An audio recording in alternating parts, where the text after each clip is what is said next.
What are the best sport bikes and supermotos for the 2026 season? The 1000 PS editors have made their picks, and you'll find the answers in this video.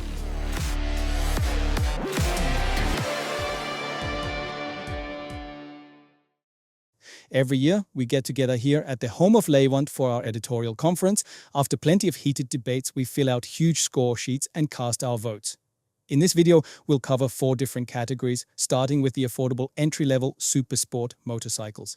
Now, you always have to be careful with terms like entry-level and affordable because they're pretty subjective. Let's just say these bikes cost less than the ones in the categories that follow. Looking back over the years, it's interesting that we've had the same number one for quite some time, while the rest of the rankings have definitely changed. So let's dive in and see how the 1000 PS team voted. In the 1000 PS Top Awards for affordable entry-level Supersport motorcycles, 10th place goes to the Kawasaki Ninja 650. In 9th place, the Aprilia RS 457, which we just rode last week during the 1000 PS Bridgestone track days at Slovakia Ring. Moving up to 8th place, the KTM RC 390. 7th place goes to the Kawasaki Ninja ZX4R, including the RR version. These bikes are all about screaming revs, huge riding fun, and an adrenaline rush, even in the smaller displacement class. One of the biggest stars in this year's top 10 is the CFMoto 675 SRR. The name may not roll off the tongue, but riders absolutely love the bike. At the 1000 PS Bridgestone track days, we had 5 test bikes available, and they were booked out all day long. The interest was enormous, and I'm convinced that over the next few years, CFMoto will keep climbing higher in these rankings. 5th place goes to the Honda CBR 650R, while 4th place is the Suzuki GSX 8R. That one sparked some heated discussions. Quite a few editors here are big Suzuki fans, while others felt the engine simply doesn't enjoy revving enough. It's fantastic in a naked bike, but in a super sport machine we'd like to see a bit more top-end excitement. Even so, 4th place is still an excellent result.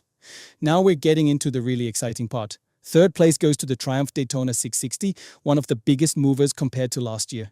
It's a bike with a huge fan base here at 1000 PS. Several of us ride it privately. It's constantly disappearing from our test fleet because someone wants to take it out. It racks up plenty of miles, and it's even a popular choice for everyday commuting. It's one of those motorcycles that's stylish enough to be proud of wherever you park it, yet comfortable enough to make even a quick ride to your favorite kebab shop enjoyable. 2nd place goes to a motorcycle that's absolutely stunning to look at and carries a name that creates massive expectations. Judging by the votes, it lives up to them. We're talking about the Yamaha R7 taking 2nd place in this category. And the winner, our highest rated, affordable entry-level supersport motorcycle for 2026 is once again the Aprilia RS 660. It has an outstanding chassis, phenomenal front-end feel, and best of all, it looks like a €30,000 superbike. Yet it never feels overdone or pretentious. Instead, it gives you all this style and prestige in a compact, affordable, approachable, and genuinely enjoyable motorcycle. A well-deserved 1st place for the Aprilia RS 660, and I'm curious to see what you all have to say about it in the comments below. But let's not waste any time. We're moving up to the Supersport bikes under 1000cc category. Some people call these middleweight supersports, although they're already seriously capable and far from inexpensive. We also have a new leader in this category. A brand new contender charged straight to the top and completely won over the hearts of the 1000 PS crew. But let's start with 10th place. That's where you'll find the MV Agusta F3. In 9th place, the QJ Motor SRK 921RR. We've tested that bike extensively, including several track sessions. 8th place goes to the Yamaha R6 Race, the track-only version of the R6. In 7th place, we have the Yamaha XSR 900 GP, which just happens to be the bike our sales manager Max rides privately. I'm pretty sure his ballot included plenty of votes for his own motorcycle, and honestly, that's perfectly fine. These are genuine personal recommendations from the 1000 PS editors. It's exactly the kind of advice we'd give if one of our closest friends asked, "Which supersport bike under 1000cc would you recommend?" The answers you hear are exactly the same recommendations our best friends would get. They're also the same recommendations we're giving you, the 1000 PS community. Naturally, everyone's personal preferences and riding style influence their choices. And I think that's exactly what makes these rankings interesting. 6th place goes to the Honda CBR 600RR. Honda continues to keep the 600cc Supersport class alive. In 5th place, the Aprilia RS 660 factory. Fourth place goes to the Kawasaki Ninja ZX6R. The motorcycle I personally bought for this season because, in my opinion, it's the perfect starting point for building a dedicated track bike. In third place, we have a motorcycle that has lost a bit of performance over the years, but still has an incredibly strong image. It looks absolutely stunning, arguably the best looking bike in this class, and it still offers a great chassis, excellent handling, and strong drive out of the corners. We're talking about the Ducati Panigale 5.2, with both the standard and S versions combined into one ranking. Second place goes to the motorcycle that entered the market with enormous expectations. Countless riders have been waiting for it. Dealers already have huge numbers of orders, and Yamaha simply can't supply them fast enough to meet demand. We're talking about the Yamaha R9, and it genuinely impressed us here at 1000 PS. It's a fantastic motorcycle, and we even used it as the basis for one of our Supersport tune-up projects, a really exciting build. But the R9 had the spotlight stolen by a bike that completely surprised us. At a time when we all thought things were looking extremely difficult for KTM, when we assumed nothing truly exciting would come out anymore, that they would only focus on cutting costs and producing cheaper bikes, they launched an unbelievably good motorcycle in one of the most competitive segments of all. Maybe the development team or product management suddenly got a huge motivational boost. I honestly can't explain it any other way. The KTM 990 RCR leads the field in two areas, in my opinion. It has a genuinely excellent engine. It loves to rev, delivers strong performance, and has fantastic throttle response. And it has the best front end in the class. That really means something because it beats motorcycles with outstanding chassis, such as the Yamaha R9 and the Aprilia RS660 factory. The competition is incredibly tough. I'm genuinely happy for KTM. We spent a long time discussing the result, and the final decision was very close. There are simply so many excellent motorcycles in this category. I'm sure those of you who have already ridden the KTM 990 RCR will agree with us. Fantastic engine, fantastic front end, and fantastic ergonomics. Feel free to share your experiences openly in the comments below and tell us whether you would also give the top award in the under 1000cc category to the KTM 990 RCR. Let's move on to the Premier class. You could definitely call it the Premier class, although today there are also extremely prestigious machines in categories such as adventure bikes and hyper nakeds. Still, the high-performance supersport category is certainly worthy of being called the top class. This year's result was relatively uneventful. Not because the motorcycles are boring, because they're absolute adrenaline machines, but because first and second place remained unchanged. There were only minor changes in third place. But I won't keep you waiting any longer. Which motorcycles are the personal recommendations of the 1000 PS editors for their friends and family? Which bikes would we recommend to our closest friends? In 10th place, the Kawasaki Ninja H2R. In 9th place, the Kawasaki Ninja ZX10R. In 8th place, the Ducati Panigale 54R. I find that interesting because there is another Panigale V4 further up the ranking. Everyone in the 1000 PS editorial team thinks the V4R is fantastic, incredibly cool, prestigious, and extremely desirable. But as a buying recommendation for our friends, or for you, it doesn't rank as highly as the V4S, which we consider the better and more versatile motorcycle. That one appears further up the list. In 7th place, we have the Yamaha R1 Race, a great basis for a track conversion, although it is basically already a complete track bike. In 6th place, my former superbike, the Honda CBR 1000 RRR Fireblade. This ranking also includes the SP version. It's a motorcycle with an extremely high level of performance and a very stable front end. It has also built up a strong following in paddocks, and there is now a great deal of experience available with the bike. Honda has regained a lot of ground with this motorcycle. In recent years, you mostly saw BMWs, Yamahas, and Ducatis in paddocks. I think Honda has taken a major step forward and managed to win back some market share. Possibly at the expense of the ZX10R, I don't know for sure, but you definitely see more Hondas in paddocks around the world again. And that is certainly because the Fireblade has become so much better. It currently sits in 6th place for us. In 5th place, the BMW S 1000RR, a motorcycle you see incredibly often at track events. It has virtually no real weaknesses, apart from perhaps the relatively high level of vibrations. That is really the only significant negative point. Otherwise, it is an incredibly versatile motorcycle, well equipped for real-world use, and also highly enjoyable on public roads. In 4th place, we have a motorcycle with an incredibly loyal fan base. We also know many passionate owners personally, and it is a bike that has made us very happy many times. We're talking about the Suzuki GSX-R 1000. Suzuki has brought it back and successfully completed the homologation process, including for Europe.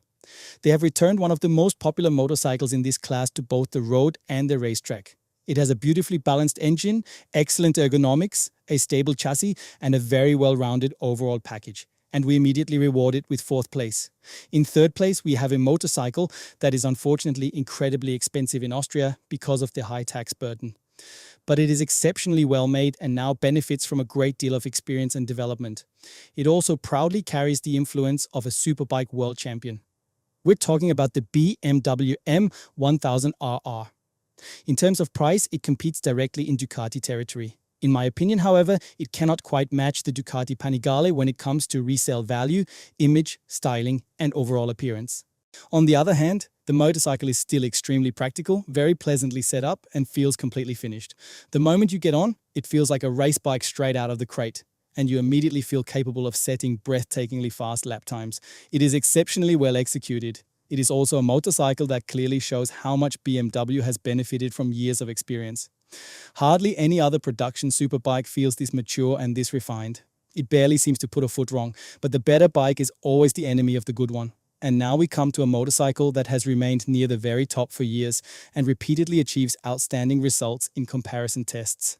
The Aprilia RSV 41100 factory. It is unbelievably good. It has the best front end, and in my opinion, it is the motorcycle that most often delivers the fastest lap times when you take it completely standard, without changing anything at all, and ride it straight onto the racetrack. This is about as close as you can get to a genuine race bike. It has an excellent setup, but Aprilia has still made it surprisingly practical. The chassis, brakes, and ergonomics all work extremely well. It is a motorcycle that most riders can feel comfortable on relatively quickly. The engine is blessed with plenty of torque in the mid-range, and you get top-quality components everywhere you look. The only reason it is not in first place is that the Ducati Panigale V4S is simply even better. The Panigale V4 has the advantage of delivering that full-on, high-performance overload. Every detail, every bolt, every technology, and every electronic component represents the very best Ducati has to offer. They have put all their expertise into this motorcycle. Huge power, plenty of torque, excellent throttle response, and extremely sophisticated electronics.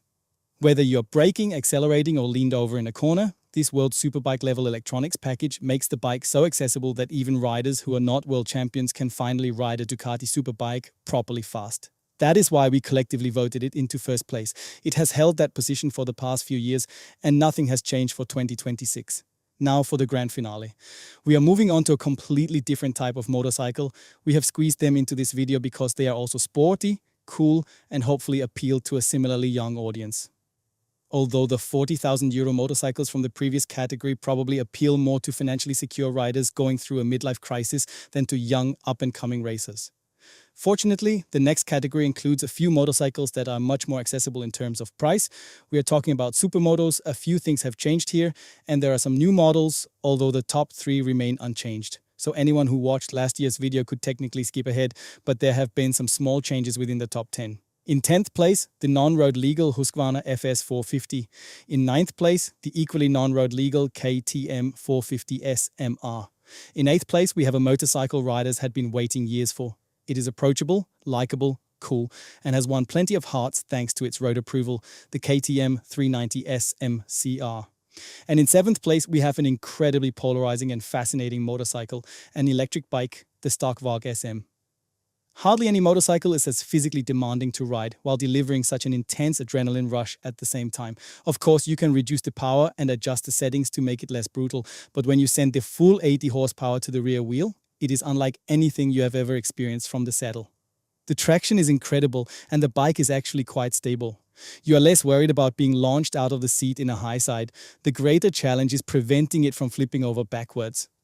On a Supermoto track, you basically spend 80% of your time trying to control the power. I was about to say fighting against it. For fans of combustion engine motorcycles, this must be a serious blow, because it is an electric bike that happens to be by far the most brutal machine you can currently buy.